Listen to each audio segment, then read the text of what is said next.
My name is Claire Heeb, and I am a member of BYU Idaho Dance Alliance. So I started dancing when I was, I think, 11. I was younger. And I started doing clogging because there was a lady in my ward who offered it from her basement. I did it all through high school, and then when I got up here and saw that there was another clogging class, I was like, sure, I'll go for it. And so I've been doing it now for about 10 years. Dance Alliance is our touring company that we have here at BYU Idaho. We go on tour for a couple weeks, and this year we get to go to Canada. It's going to be super awesome. My favorite part about Dance Alliance is probably the people I get to work with.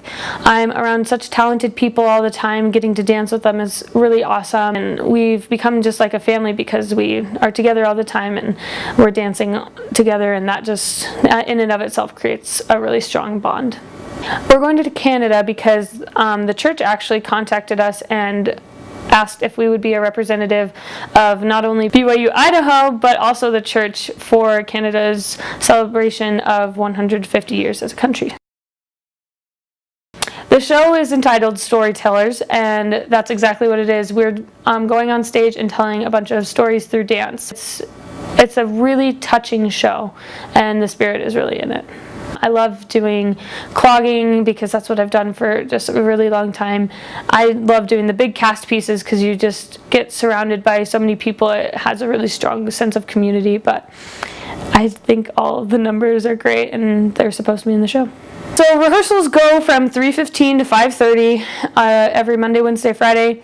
And then Saturdays are the worst because a lot of times we are there from 8 to noon, 4 hours, and there's been a couple where we're there from 8 to 4, and that's just crazy, but it helps us get all the dances done we need, and we were able to be fully prepared for our show.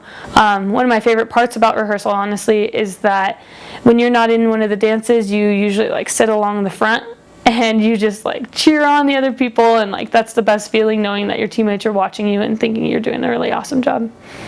Well, mentally, I have to make sure that I've gone through all the dances that we're about to do, or prepare myself to have an open mind about the choreography that we're going to learn, because sometimes we'll learn an entire dance in a day and it's a little rough, but it can be really rewarding when you get it down. I think dance is amazing. I think that it's an awesome way to spread the gospel. I know as a dancer that that is one of the strongest ways I can share my testimony. It's going to be so good, and I just have such a passion for dance. It is one of the best things you can do.